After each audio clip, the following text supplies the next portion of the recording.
When you invent the ship, you invent the shipwreck. When you invent the plane, you invent the plane crash.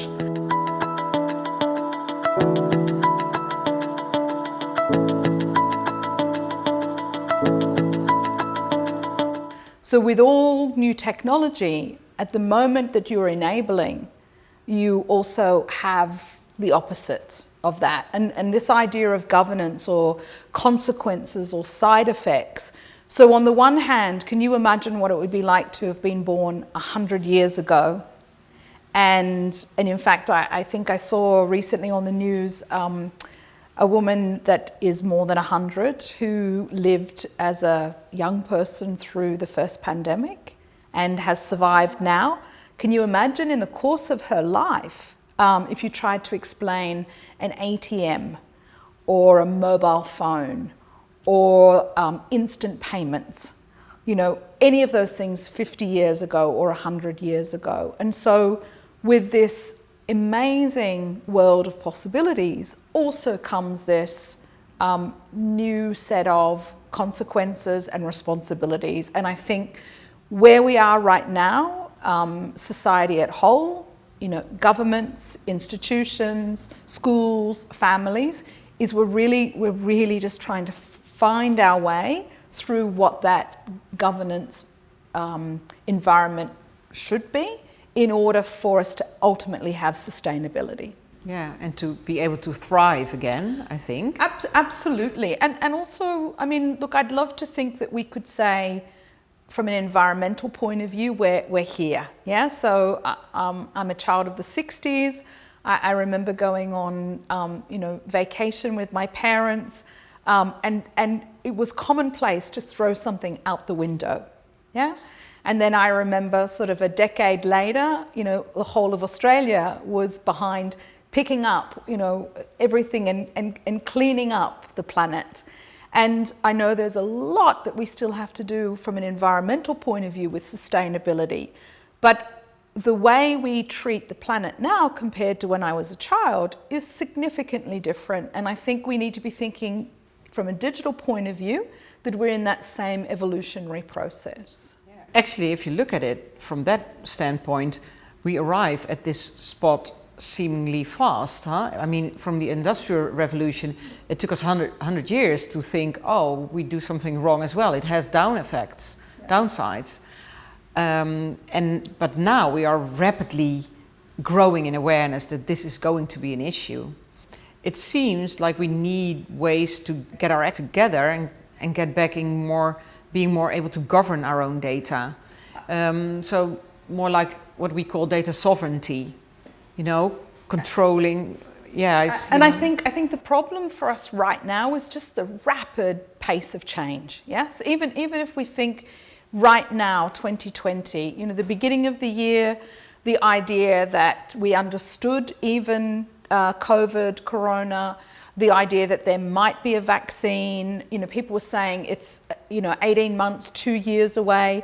And here we are within the same calendar year with these amazing scientific breakthroughs. And at the same time, on this idea of sovereignty, we found out yesterday that apparently the Russian government has hacked the American government infrastructure. And this time, instead of hacking for the election, now they're targeting the CDC and health. So this idea of sovereignty is something that we often hear people have quite a strong reaction to the word. And for me, I like to frame it from the perspective of our sovereign self, or the idea of feeling in the same way that we have some control and rights over our physical selves, that we can also start to have those rights and freedoms and controls over our digital self. And whether or not that's me as an individual, or it's the two of us collaborating on a project, or it's a small business, or it's an enterprise, or it's a country. And if we start to think that all of those entities, myself, yourself, this program, the organizations we work for, the countries we live in, are all creating this digital exhaust, all creating this data, that it stands to reason we would want to be able to understand who is using it, why are they using it, and what are the rights that I have with regard to how it's being collected and used.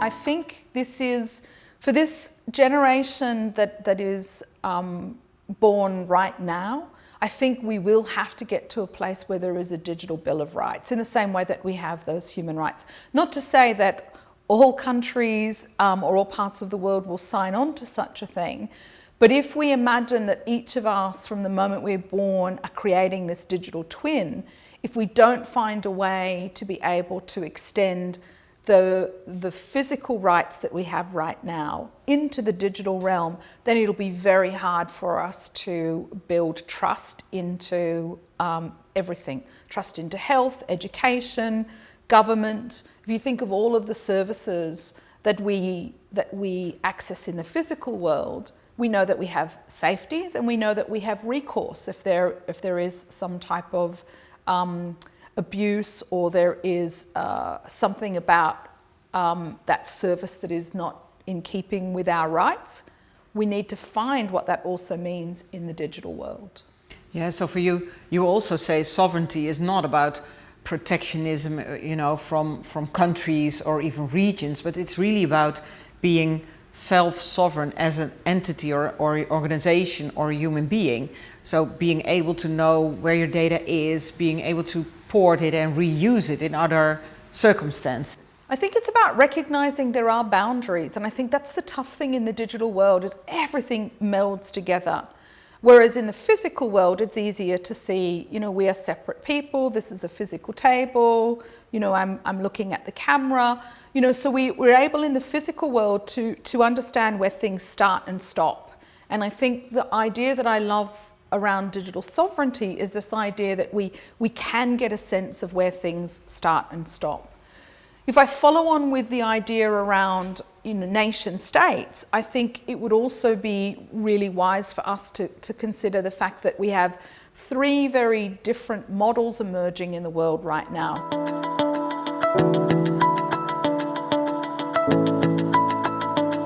So we have here in Europe, we have the idea of the digital citizen, we have the data strategy, we now have the move towards what does data regulation from a governance perspective look like.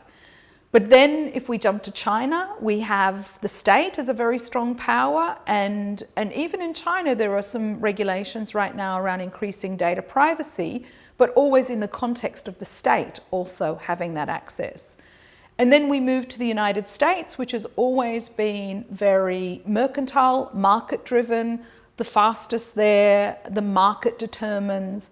And even in the US, we now start to see that there is tension around whether or not people have rights around their data. The idea there may be antitrust suits now with Facebook at the forefront. So even there, they are starting to doubt to see people just as a market actor, and they start acting upon that as well. It's not sustainable. And I think whether you look at the business model or you game out those scenarios, you recognize that unless we have a new paradigm, you know, we invent the ship and also understand the governance of what may happen. What we're seeing right now, particularly with social networks, is we're seeing a lot of the shipwreck. Yeah, so that early fantastic idea of finding a long lost cousin or sharing a cat photograph has actually also resulted in questions around our democracy. So if we don't start to look at what that means at an infrastructure level, then we will have more and more of what we have right now, and that's not necessarily going so well for us.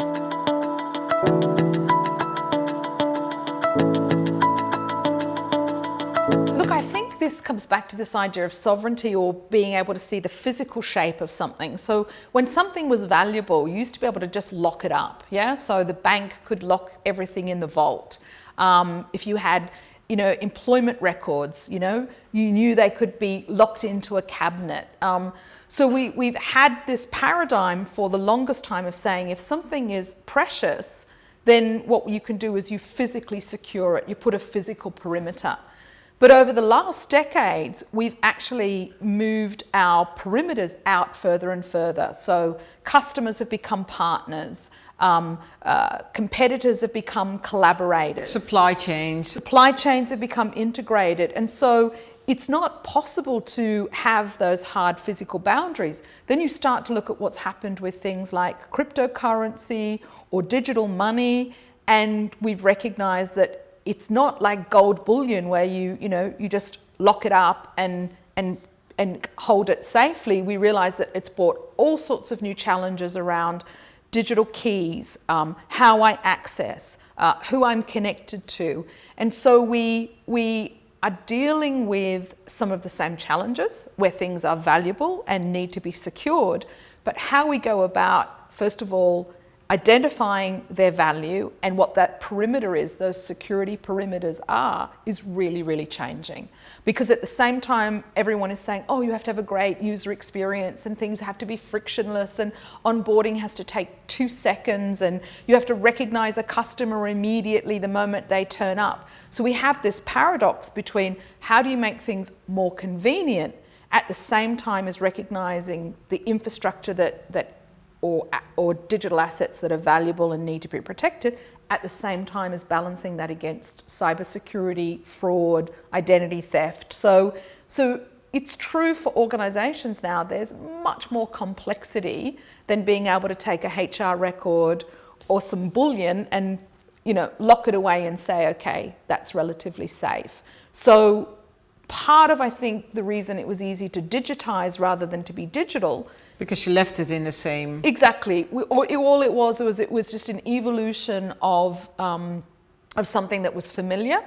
The challenge for us now is to make that digital fabric much more connected and understand where those perimeters are, understanding how to authenticate, how to provide access, how to trust a person, a thing, as quickly as possible, because we have this issue of it has to be a great experience, but at the same time be able to focus on convenience and security.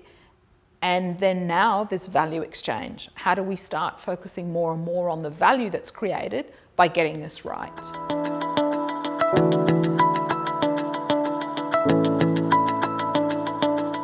It doesn't stop there. It's not just a vision for the future, how we should do things differently. It has impact for us already in businesses at the present. Yeah, absolutely. Could you tell from your perspective, you're the founder and CEO of Meeco. And you're already fighting for more control over data for a lot of years. Can you tell from your perspective how you view that? So I think for us, I started the company in 2012 when we were too early, in some regards.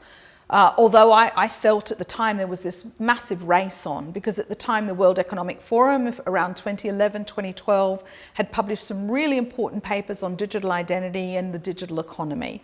And you had companies like BCG that were doing sort of Horizon 3 studies. And so for me, I'd come from a strategy financial services background. And for me, it felt like it was right in front of my nose. Like, oh, if we don't act now, there'll be problems. And here we are almost a decade later, and certainly things have changed.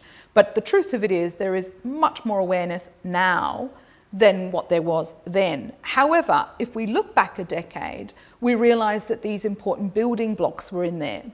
But as people were arguing for what a digital economy could be like, the importance of digital identity, the importance of governance, people didn't see the problem.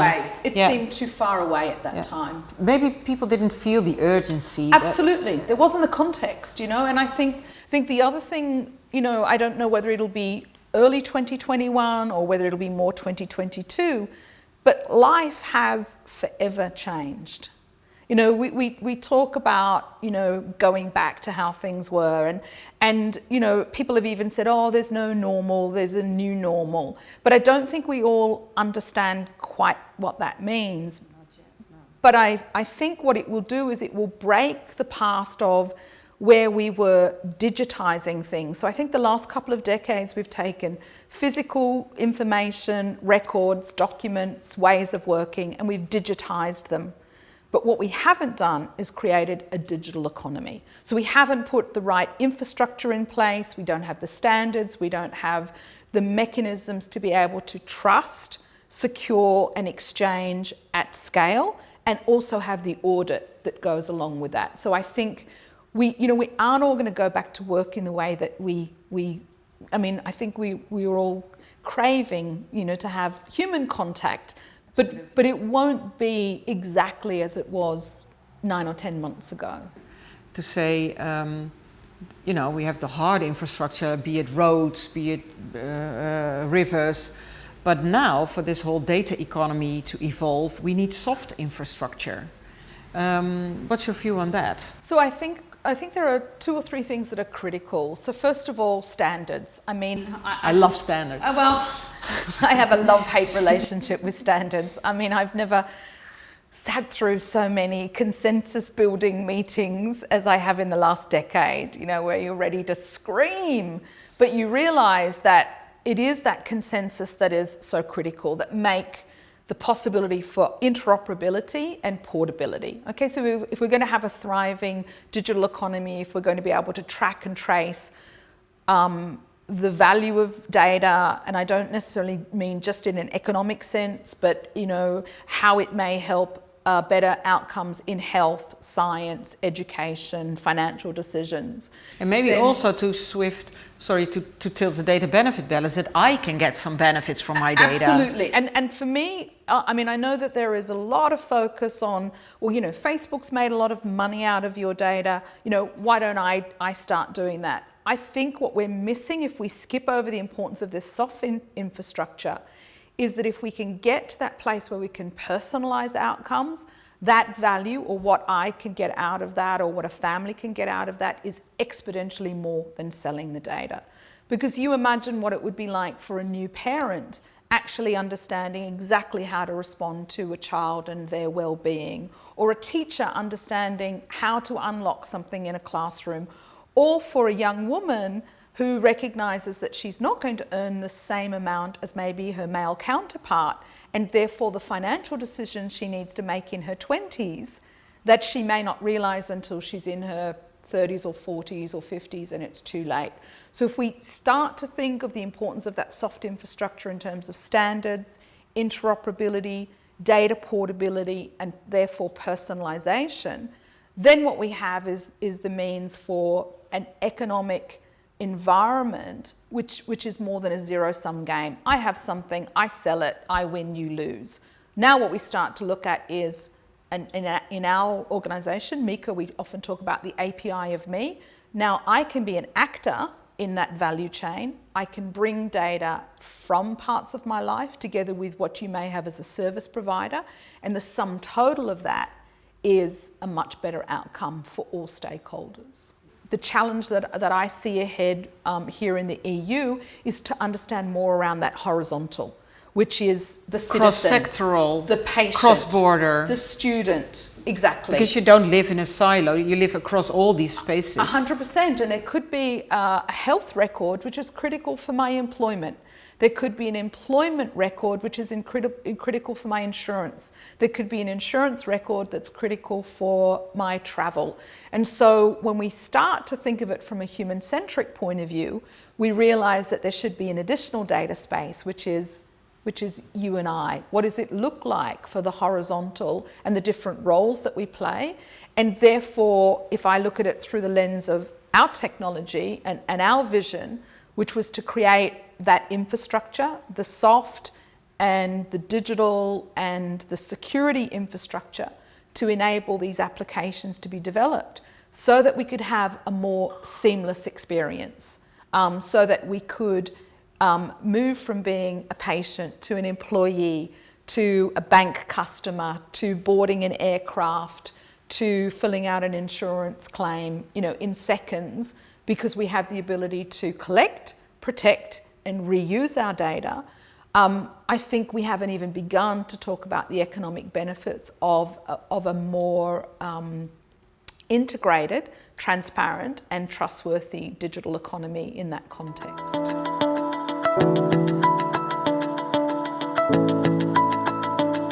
So let's start with the kids. So it's an application called Mixit. It's actually being developed here in Belgium. Actually, our team here in Belgium and our team here in Australia are working together with HIDA in the development of that. And it's quite simply a media platform aimed for children of 0 to 7 years of age.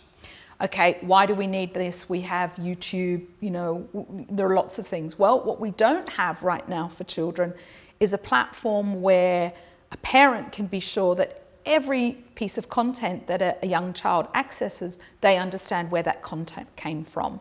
They know who they're collaborating with, that content is not being tracked, it's not being monetized, that their child is safe, that they're not watching something where an algorithm determines what they see next.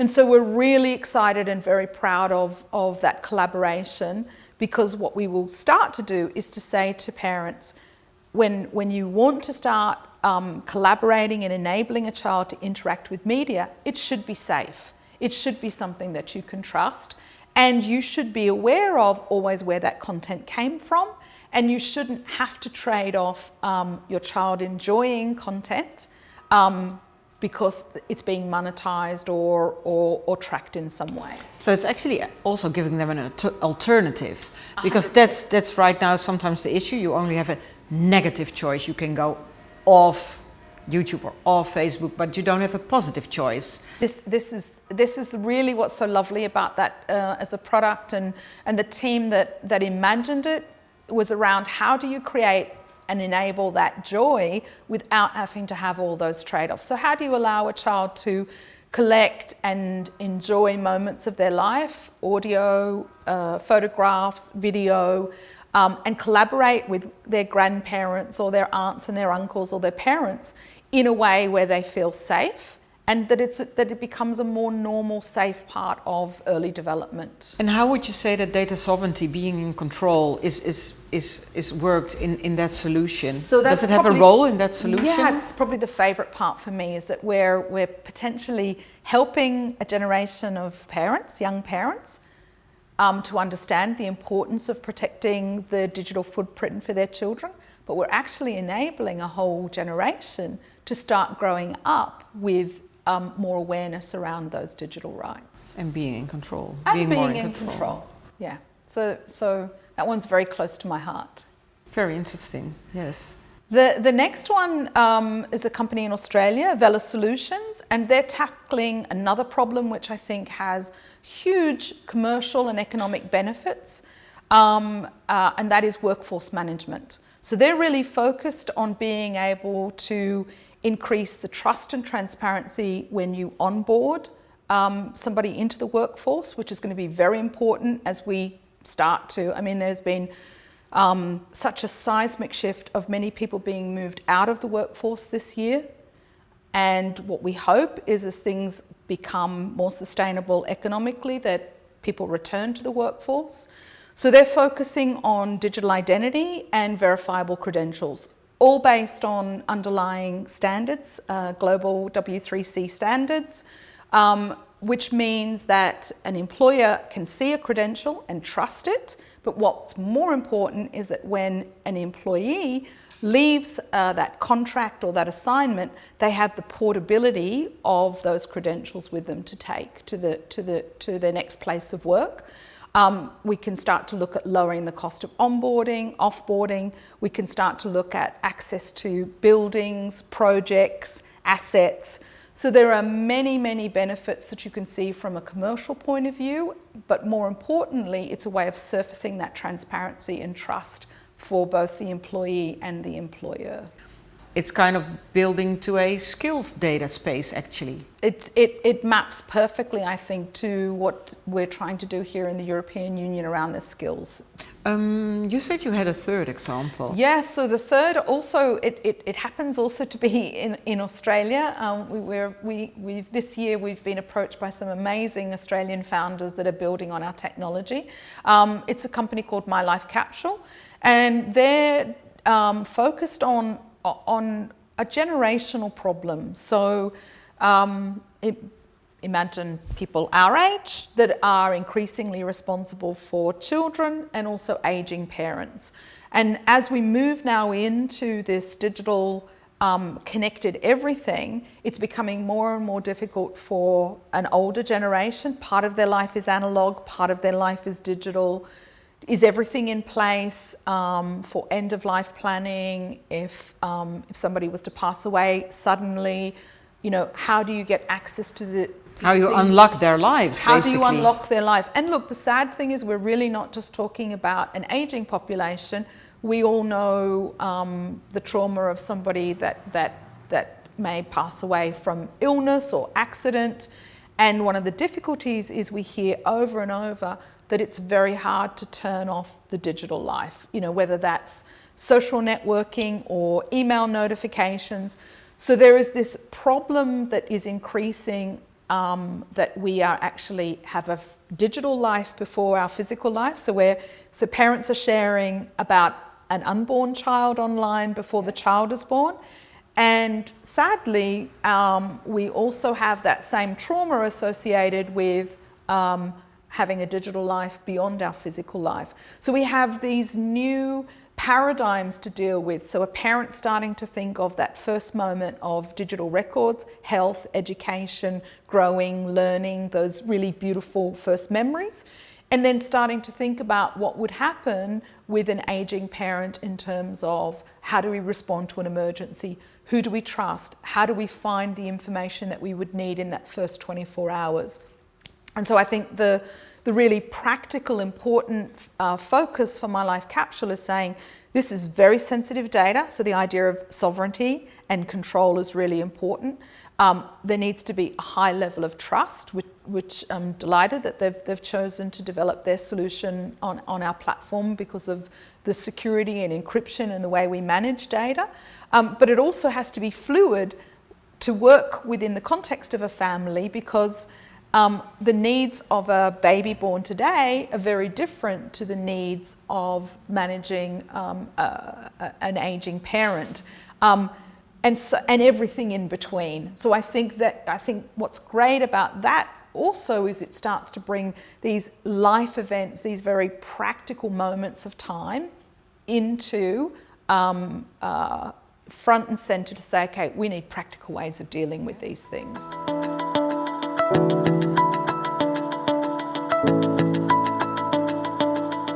So I think one of the exciting things about what's happening here in Europe, and I'm sure it will happen around the world, but we already have moves from a government and from a credentialing point of view to start looking at trust in academic records.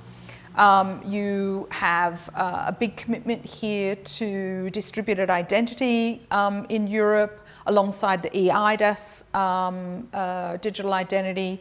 So starting to look at how we can build up that value chain of trust. So I think really practical things will be enabling a portable identity, starting to look at the portability of credentials. If I've proven that I have a university degree from a certain institution once in my life and I can continue to be able to prove that, that should be something that's portable. If I'm an engineer and I've been able to show that I was the project lead on building a major piece of infrastructure and I would normally just add that to my resume, how much more valuable if I could add that in a way where that was verified and it was something that was portable for me over the life of my career.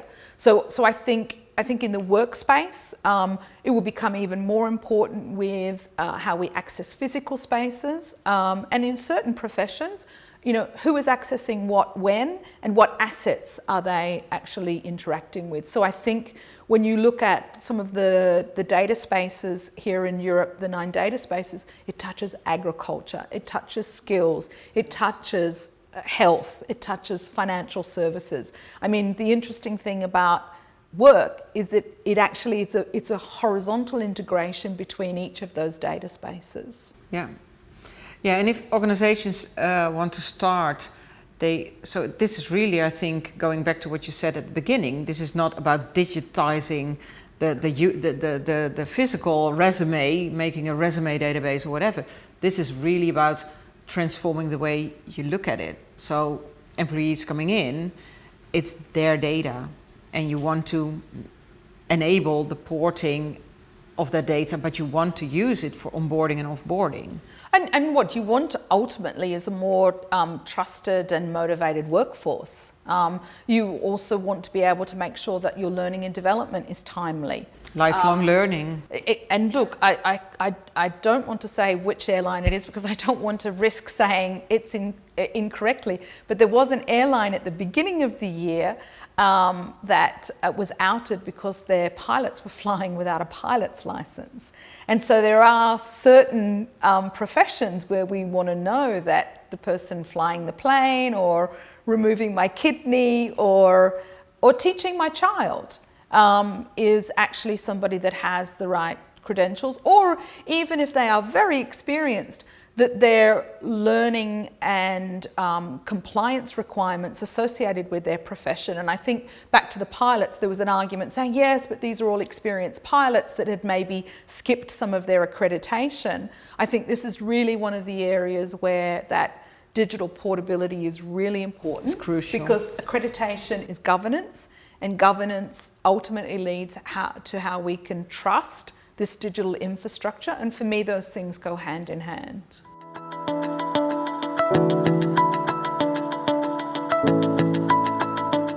You know, it's obviously a challenge now for anyone that is leading a company or a board of directors that understood maybe the vertical incredibly well, you know, 20, 30, 40 years of deep expertise in a vertical, and technology just, you know, tips that immediately. And so again, for me, why this is so important, this idea of the vertical and the horizontal, is that the digital economy moves across everything. And yes, you may need to have deep expertise in certain sectors, but you have to understand that it's technology that is actually horizontal, that is going to unlock that collaborative portability and the new value. The new value is adjacent, yeah? And actually makes it possible for you as an organization to work towards a digital sustainable future. Absolutely, absolutely, yeah.